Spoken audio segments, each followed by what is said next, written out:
Anoche en cadena nacional el presidente Piñera anunció que presentaría un proyecto proponiendo posponer las elecciones del mes de abril.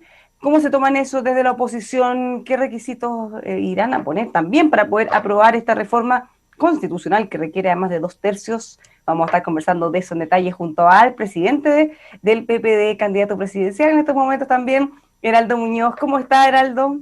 Muy ¿Qué buenas tal, tardes. Bárbara? Muy buenas tardes. ¿Qué le parecieron los anuncios del presidente Piñera ayer? ¿Está de acuerdo con posponer la elección? Bueno, me parece que era inevitable el postergar porque siempre dijimos que había que escuchar primero la voz de la gente y evidentemente las encuestas demuestran que la gente tiene temor y que quisiera ver postergada esta elección de abril. Y segundo, lo que más enfaticé, hay que escuchar la voz de la ciencia, de los expertos. Y los expertos salieron a decir que esta elección debía postergarse porque el incremento del contagio, la disponibilidad reducida de camas críticas hacía necesario el postergar. De modo que, si bien es cierto que a nivel de base de los partidos había el deseo de seguir adelante con la mayor seguridad sanitaria, lo lógico era aceptar esta postergación, pero creo que tiene que ser con requisitos, con condiciones, varias de ellas. Primero, el extremar las medidas sanitarias, y eso significa que no pueden estar abiertos los malls, por ejemplo, no pueden funcionar bancos, hay que reducir al mínimo la movilidad de las personas, lo mismo el transporte público. Segundo, hay que tener mejor trazabilidad y aislamiento de las personas que se contagian, a los contactos de las personas, luego que se haya hecho la trazabilidad. Luego hay que llegar con ayuda económica efectiva, porque yo he estado en terreno y lo que la gente dice es, bueno, yo en cuarentena tengo que salir a trabajar, porque si no trabajo no tengo el ingreso del día, porque mucha gente, feriantes, etcétera, ganan del día a día. Entonces, a esas personas hay que entregarle de manera fácil plata en sus cuentas de, probablemente las cuentas de Banco Estado, que tiene el 74% de las chilenas y chilenos. Y luego hay que ir a otras decisiones como congelar las campañas electorales, por lo menos congelarlas durante 2 semanas, calcular el periodo restante que habría habido de aquí al 11 de abril, porque si no hay una desigualdad de recursos y me parece que hay que ir a otras medidas quizás más radicales. Cierre las fronteras y para asegurar que en estas nuevas fechas la gente vaya y participe, yo sugiero que sean 3 días en vez de 2 días. Es decir, el viernes es 14, sábado 15, domingo 16. Y que el viernes sea feriado irrenunciable y que puedan votar ese día solamente adultos mayores, personas con enfermedades crónicas. Con eso damos una señal fuerte y me atrevería a decir voto obligatorio. Porque si queremos legitimidad para algo tan importante como la elección, por ejemplo, de los y las constituyentes, creo que debería haber una buena participación y si nos cuidamos y tenemos voto obligatorio, creo que la elección puede darse en circunstancias apropiadas, pero es un gran desafío el que tenemos. Hace algunos instantes la presidenta del Senado señaló que en la oposición se pusieron todos de acuerdo para exigir estos mínimos, que vamos a conversar de ellos. ¿Cuántos de esos son de los que usted menciona o hay ahí algunas propuestas que son propias suyas, como el voto obligatorio, por ejemplo? Sí, el voto obligatorio es mi propuesta.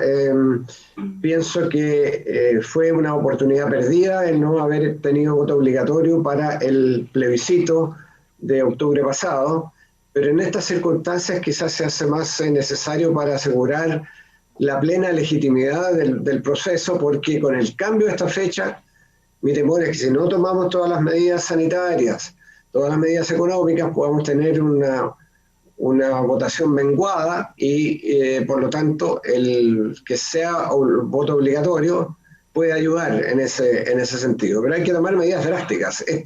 El gobierno ha sido laxo, con eso el gobierno no estaba a la altura de las circunstancias, permitió el despliegue en vacaciones, hay un relajo además con esta idea de que si nos estamos vacunando ya esto estaba como que empezaba a quedar atrás. Y eso no es así. Entonces el gobierno tenía que haber tomado medidas porque ya inmunólogos nos estaban diciendo que venía una ola desde hace muchas semanas y el gobierno no actuó, fue negligente. Entonces, yo creo que ahora estamos pagando las consecuencias, tener que postergar, dar el incremento notable del contagio. ¿Y usted cree que sería posible evaluar una cosa como el voto obligatorio? Porque para muchos eso podría ser como cambiar las reglas de última hora. Bueno, se tiene que hacer una reforma constitucional para cambiar las fechas y Mm. perfectamente se podría entonces incluir el voto obligatorio. Yo creo que quizás los tiempos no alcancen, pero debiera hacerse una reflexión que se hizo anteriormente del voto anticipado, que eso quede para todas las elecciones. Yo creo que eso es necesario. Eso descomprimiría mucho el temor que hay todavía en mucha gente, eh, considerando que en algún momento vamos a llegar a la inmunidad de rebaño, pero eso no va a ser antes de fines de junio o julio, y por lo tanto algunas de estas medidas creo que tienen que ser consideradas debidamente. El tiempo es corto, nos tenemos que cuidar, eso es lo fundamental. El gobierno deberá dar ese mensaje, la gente está muy angustiada, está con temor, está con temor también al desempleo y a quedar cesante al cerrarse la economía como tiene que ser, lamentablemente, en estas circunstancias. Eso está pasando en otros países. En Francia acaba de haber un retroceso, de modo que aseguremos aquí la democracia, ¿no?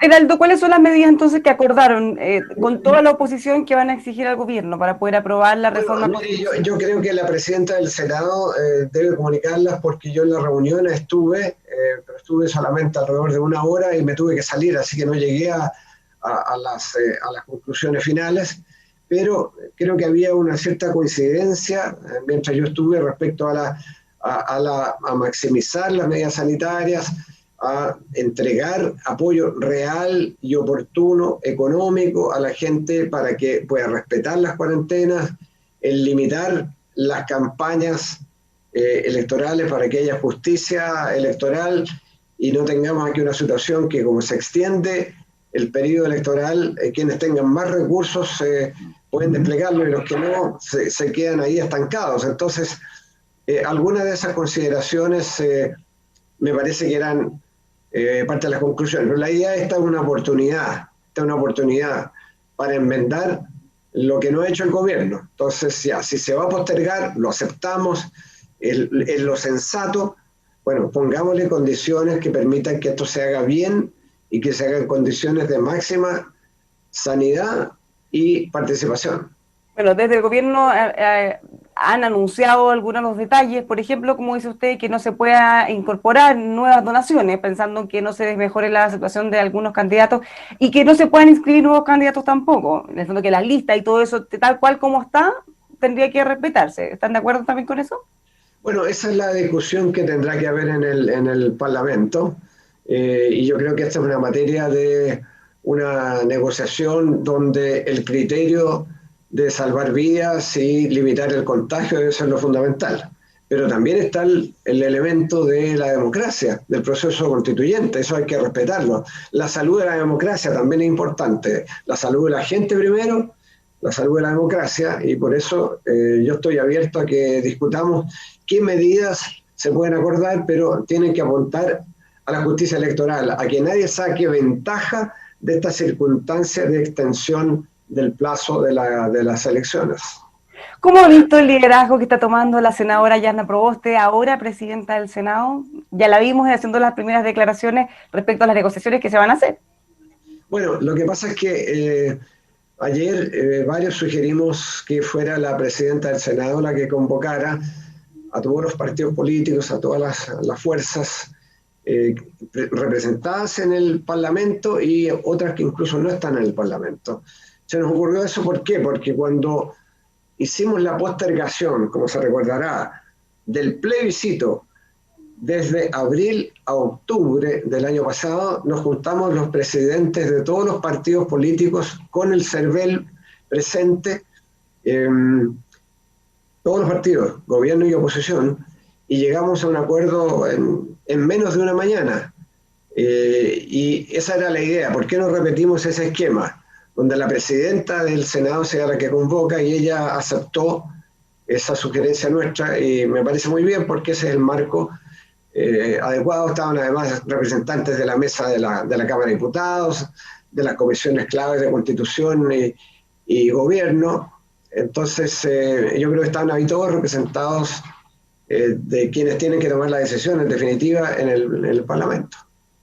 Justo en las horas previas a que se hicieran estos anuncios por parte del gobierno, circuló un audio de WhatsApp que habría enviado el presidente de la Democracia Cristiana, en donde él señalaba una forma muy crítica la forma en cómo el gobierno ha enfrentado la pandemia y decía que de alguna manera había que tirarse con todo contra el gobierno. ¿Qué le parecieron esos dichos? Bueno, yo creo que es el presidente de la Democracia Cristiana el que tiene que responder, pero sí coincido con algo. El gobierno no ha estado a la altura de las circunstancias. El gobierno ha sido negligente porque no tomó las medidas adecuadas en el momento adecuado. Y todos sabíamos, y los expertos nos decían, miren, no tiene que darse estos permisos de vacaciones, eso es peligroso. Se nos dijo eso. Después con la vacunación, los expertos decían, miren, la vacunación no asegura nada, hay que pensar en que son 2 dosis las que tienen que darse y probablemente no vamos a estar, eso es lo que yo escuchaba, no vamos a estar en inmunidad de rebaño hasta julio. Entonces no hay que bajar la guardia. Y tuvimos, bueno, los malls abiertos, fiestas, cero control, porque el control de Carabineros era cuando habían denuncias de vecinos respecto a fiestas clandestinas, incluso en comunas con cuarentena. Entonces, esa es la consecuencia que hoy día estamos pagando, la falta de previsión, la falta de anticipación y de control más riguroso de las cuarentenas. Bueno, en ese mismo audio, el presidente de la DC hablaba no solo de tirarse contra el gobierno, sino que además militaba nuevamente una acusación constitucional. ¿Qué le parece? ¿Está de acuerdo con eso? ¿Deberían hacerlo contra el ministro de Salud, Enrique París? Mire, sabe, yo creo que debiéramos concentrarnos en los temores de la gente, en lo que está demandando la ciudadanía. ¿Qué es lo que está demandando cuando uno está en la calle? Bueno, protección. Hay temor para salir, en primer lugar. Entonces, que se cumplan las reglas sanitarias. Segundo, que llegue plata, si eso es lo fundamental, que le llegue plata a la gente para poder tener ingresos y comprar los alimentos. Hay un problema de acceso a la alimentación, si es que no hay ingresos porque se tiene que cumplir la cuarentena. Entonces, centrémonos en las necesidades de la gente, en la angustia que está sufriendo una buena parte de la ciudadanía. Entonces, para mí eso es lo fundamental. Meternos en estos otros temas que sugiere ese audio no me parece que sea la prioridad. La prioridad hoy día es cómo responder a las angustias, a la incertidumbre que siente la gente. O sea, ¿de qué va a pasar a futuro? Algunos nos preguntan eso. Bueno, ¿y qué es lo que va a pasar? Usted que es autoridad, no lo somos, pero como nos ven como autoridad, esa pregunta me la han hecho mucho. Y uno tiene que decir, bueno, confiemos, hay que tener esperanza, hay que mirar al futuro, esto va a ser permanente, esto es temporal, hay que salir de esto. Y eso es lo que tenemos que decirle al gobierno y se lo hemos dicho. Si esto es temporal, que el gobierno haga un esfuerzo extraordinario. Plata hay, yo lo he dicho, plata existe, más aún con los ingresos extraordinarios del cobre. Pero además tenemos la posibilidad de acceso a crédito que no muchos países tienen. Chile tiene el mejor rating de crédito a nivel de América Latina. Bajó en Standard & Poor's, algunos dijeron mala señal, pero en Fitch se mantuvo igual y otras calificadoras de riesgo mantienen a Chile en el mismo estándar alto, el primero de América Latina. Por lo tanto, tenemos acceso a crédito. Entonces, busquemos ese financiamiento que es de fácil acceso para un país como Chile, que ha hecho bien las tareas en el pasado, para llegar con plata contundente y de manera oportuna a la gente, para que sienta la seguridad de este tiempo extraordinario que vamos a vivir. O sea, hay que hacer un esfuerzo fiscal, ¿para qué? Para llegar al momento en que empieza a bajar el contagio producto de la vacunación que vamos a tener. Bueno, hay mucho debate respecto a que necesitamos tener más recursos, si podemos contar, además de si tenemos más espacio para endeudarnos, pero usted afirmó ayer que hay que hacer una reforma tributaria profunda. ¿Qué es lo que propone en concreto? Bueno, la idea es lo siguiente, que si vamos a tener reformas estructurales y de fondo, que es lo que yo quisiera y muchos chilenos y chilenas y líderes políticos también han dicho lo mismo, es decir, una salud gratuita y de calidad para todos, pensiones dignas, acceso a una vivienda digna, educación de calidad, particularmente educación pública, descentralización, etcétera, hay que tener plata. Porque si no, es demagogia decir esto y no decir cómo se va a hacer.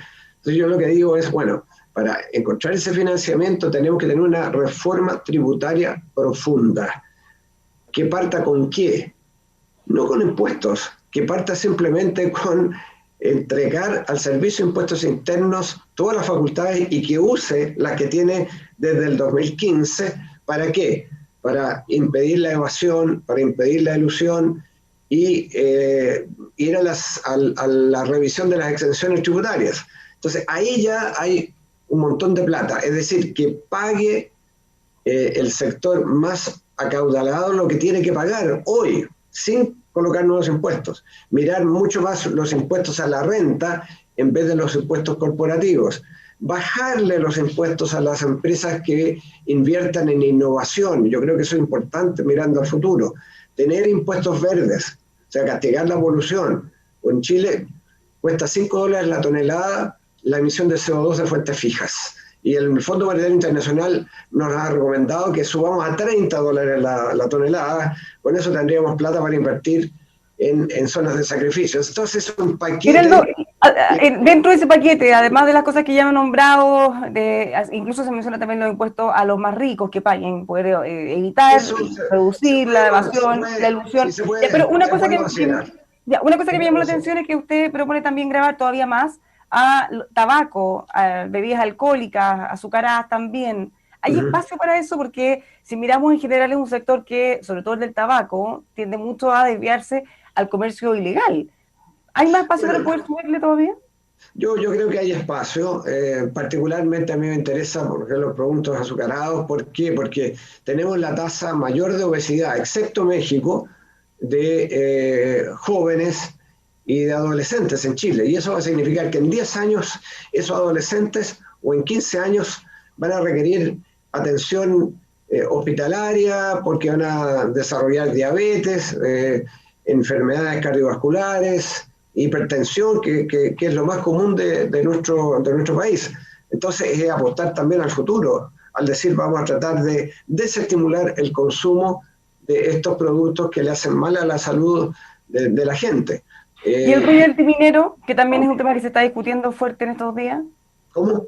¿El royalty minero estaría Sí, de acuerdo con esa iniciativa que está yo estoy de circulando? acuerdo con esta iniciativa en particular, hay que revisarla bien, pero Mm. sí estoy de acuerdo con el royalty minero, hay que subir las tasas y además mirar al royalty no solo de la minería, sino que también los recursos marinos, por ejemplo. Yo creo que tenemos que tener esta visión más amplia. Y agrego algo, no se trata solo de gastar más, hay que gastar bien. Y por eso que hemos propuesto un consejo de expertos que monitoree el gasto público para que no se nos diga después si no, si ustedes gastan mal.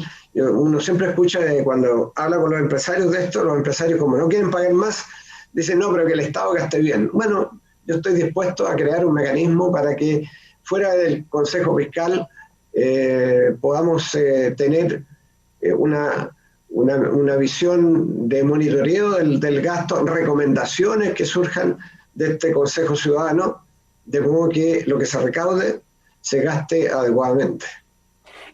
Finalmente, y independiente de cuándo sean las elecciones, si el 15 o 16, o eventualmente, como dice usted, 14 también de mayo, o más adelante, y además de todas las otras, se busca la unidad en su sector. ¿Qué le parecieron los dichos del presidente del Partido Comunista?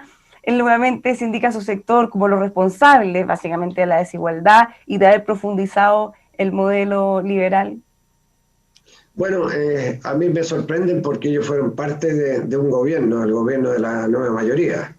Claro, Entonces, ellos dicen que fue la nueva mayoría, que las no. críticas son a la concertación, afirma también. Bueno, mire, la crítica yo lo que hago es la crítica al proyecto que representa el Partido Comunista, que creo que es un proyecto que se quedó en el pasado, que no es de la izquierda democrática, abierta al siglo XXI, que es radical en lo valórico, ¿no? Pero que también es responsable. Yo creo en esa izquierda visionaria, de la izquierda socialdemócrata, y los demás, la demostración es que los ejemplos de a lo que ellos aspiran han sido un desastre. Entonces yo prefiero quedarme con la visión de los países socialdemócratas, de los países que se la juegan por la protección de las personas, por los derechos humanos, por la democracia y con justicia social. En eso estamos nosotros. Y el Partido Comunista representa algo distinto. Y ya que mencionó los derechos humanos, ¿qué le pareció una resolución del Consejo de Derechos Humanos de la ONU? Justamente que repudia o condena los esfuerzos internacionales para que se puedan, de alguna manera, detener las violaciones de derechos humanos en países como Venezuela y Cuba. Es difícil de entender una resolución como esa, ¿o no? Bueno, lo que pasa es que en Naciones Unidas algunas votaciones están guiadas por el temor que hay a la intervención. Pero una cosa es la intervención armada o la amenaza del uso de la fuerza a el pronunciamiento de la comunidad internacional cuando se violan los derechos humanos y la democracia. Eso es perfectamente legítimo. Está en la doctrina del derecho internacional de los derechos humanos. Las fronteras no son importantes cuando se trata de violación a los derechos humanos o de atropellos a la democracia. Entonces, eso es bien distinto que por supuesto, la amenaza al uso de la fuerza, y hay todo un debate sobre las sanciones económicas, si ayudan o no, y algunos países tienen el derecho a acordar sanciones siempre que se hagan en el marco adecuado del derecho internacional. Entonces, ese es un debate largo, pero de ninguna manera puede interpretarse eso como un impedimento a que los países busquen a través de la diplomacia ayudar a una salida democrática en Venezuela para que su población no siga sufriendo el régimen de Maduro. Muchas gracias por conversar con nosotros, Heraldo. Finalmente, ¿cuándo vamos a tener novedades de lo que pase con la postergación de las elecciones? ¿Tienen pensado ustedes más o menos los tiempos? Bueno, yo creo que a la brevedad. Esto no debe pasar de las próximas 72 horas, a mi juicio. Así que hay que esperar en el Congreso. El gobierno ya presentó su posición y espero que ahora consideren estos requisitos, estas condiciones o estos factores que hagan factible la postergación para el 15 y 16 con la consideración de que ojalá sea también un tercer día para ayudar aún más el sentido de seguridad sanitaria y de participación. Muchas gracias nuevamente entonces, pues que tenga una muy buena semana. Gracias, Pablo. Los dejamos invitados a seguir junto a nosotros informándose en emor.com.